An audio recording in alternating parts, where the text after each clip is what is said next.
So welcome Dr. Ivan Misner to a very special episode of the Creative Genseais podcast. Great. This is a pop-up podcast, so it happens at different events. And I want to thank BNI Goa for this opportunity. You know, since we don't have much time, Dr. Ivan, you are known as the father of marketing.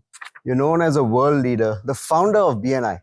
But I want to ask you just man to man, who are you? Oh, I'm a father of children. I'm a husband of a late wife. I'm a businessman. Honestly, I'm an ordinary guy who's done a few extraordinary things. And I think anybody can do the kinds of things that I've done if they just put their mind to it. That's an amazing answer. Thank you for that. You know, BNI has a slogan, Givers Gain. Yeah. It's a very famous slogan. Right. And just curious to know, it is in the holy texts. Are you a man of faith? Well, you know, I don't talk about politics or religion, but I feel comfortable saying yes. I certainly believe, I do have beliefs that are faith-based, no question about it. But one of the things that I think is really important is that BNI stay out of politics and religion. There's a lot of organizations where the CEO or the person running the company will tell you how to vote, tell you, what religion to be. And that's not who I am. That's not what BNI is. We wanted to provide from the early days a safe place for business people to interact. And I found that politics and religion is divisive. People will end up being angry with each other. And so that's the reason we really stay out of those topics. You know, one of the most famous statements of BNI is Givers Gain. Yeah. What is the reason behind that? Well, because when I started BNI, I saw that networking was very transactional. Mm-hmm. It was really about, hey, nice to meet you, let's do business. And people were going straight to business. They were using networking as a face-to-face cold calling opportunity. Mm-hmm. And I realized pretty quickly that it was about building relationships. And the best way to build relationships is to help somebody. I mean, think about friends that you have. Your closest friends are friends who are there to help you, to make you a better version of yourself. They're engines, not anchors. And, an engine makes you a better version of yourself, helps you drive forward, and anchor just brings you down. Mm-hmm. And I realized that what we needed in BNI were people who are willing to give. And that by giving and helping somebody, they're building a relationship that they'll get in return. That's excellent. You know, Dr. Ivan, now we're going to go into a very unique round. It's called the Tandoor round. You've known of barbecues. So yes. In the Tandoor round, it's a similar thing. Yeah. The questions keep getting hotter. Okay, we start with something easy. Okay. All right. All right. So what is your favorite cuisine? What do you like to eat? Healthy, organic, non-processed foods. I eat mostly like the Mediterranean diet. Oh yeah?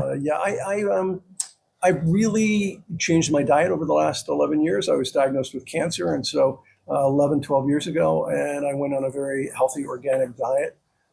So I eat clean. I eat very healthy. That's amazing. You're in excellent shape, and it's evident. I could be in better shape, but thank you. I appreciate it. All right. The next question. For those budding entrepreneurs, what is a self-development book that you would recommend? Well, I think Crucial Conversations is probably one of the best books I've read on how to interact effectively. It's really about emotional intelligence and social capital, learning how to interact effectively during critical conversations. And if you're in business, you're going to have many critical conversations. It's probably one of the books that helped me the most. Now, early on in BNI, when I was just getting the business going and starting to scale, the book that I'd recommend would have been The E-Myth, The Entrepreneurial Myth. So if you're new in business, start with The E-Myth. If you've been around business for a while, go to Crucial Conversations. That's some excellent advice. I've never heard of these books, so I'm really happy that you spoke about them.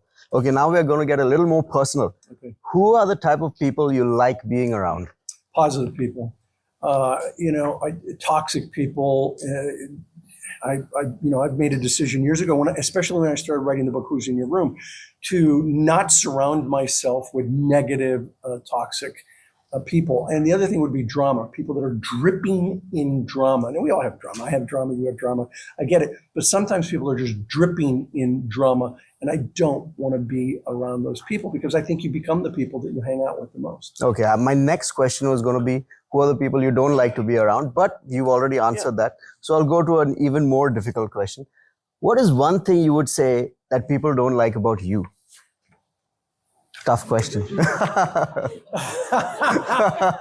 What is one thing that people say that they don't like about me? Well, I mean, I think sometimes I've gone to events and there's hundreds or thousands of people, and I didn't have a chance to personally connect with somebody. Mm-hmm. And, occasionally I have somebody who says either to me later or to other people, well, he didn't seem that friendly to me because I didn't connect with them. Yeah. And it's like, I hate hearing that because I really want to meet everyone. I want to shake hands with everyone. I want people to feel seen by me. And so when somebody doesn't feel seen by me, I'm disappointed. I'm disappointed in myself that I wasn't able to connect with them. You know, that's amazing because just the other day you said you called yourself a situational extrovert. Yeah. I've never heard that before. And I think many people can relate to that. They're mostly quiet, but when it requires for them to be loud and connecting and gregarious, they are. So thank you for that. Now we have a lovely audience here. We have a lot of people. Lovely audience. Yes, we have a lot of people in my audience who are young, who are looking for inspiration. Maybe so you could look to the camera and share your message for them before we conclude this interview. Sure. Which camera do you want me to look That at? one. Or actually, yeah, that one. Okay. I mean, there's so many things that I would tell a young person to be successful. I'll give you two. One is it's really important that you work in your flame and not in your wax, that you do the things that you're passionate about, that you're excited about. Now, look, I get it. Sometimes you got to do what you got to do to get to do what you want to do. And so there have been times in my life where I had to do things I didn't really love, but it was working towards going to something that I love. When you're working in your flame, you're on fire, you're excited, you love it. People, they can hear it in your voice, they can see it in the way you behave. When you're working in your wax, it just takes all your energy away. And people can hear that in your voice and they can see that in the way you behave. So find your flame and work towards working in your flame predominantly. By the way, this is my flame. I love pouring into BNI members. I love doing media interviews to talk about what I've learned over the years. So that's one. Here's two. You want to be successful in business, do 6 things 1,000 times, not 1,000 things 6 times. Too many business people do 1,000 things 6 times, and they can't figure out why they're not being successful. They're not being successful because they're not doing things consistently. And by the way, it doesn't have to be 6. It could be 5. It could be 7. But it's a handful of things that you do over and over and over again, consistently over time. It's one of the reasons why BNI meets every week. It's about that time, repetition, building relationships over a long period of time. And so do 6 things 1,000 times and work in your flame, not in your wax. Thank you so much, Dr. Ivan. You know, the Creative Genseais podcast has the purpose of encouraging the young people to take an offbeat step, do something of their own, maybe start their own creative venture or business. You've been such a pleasure to speak with. Thank you so much. Thank you. My pleasure.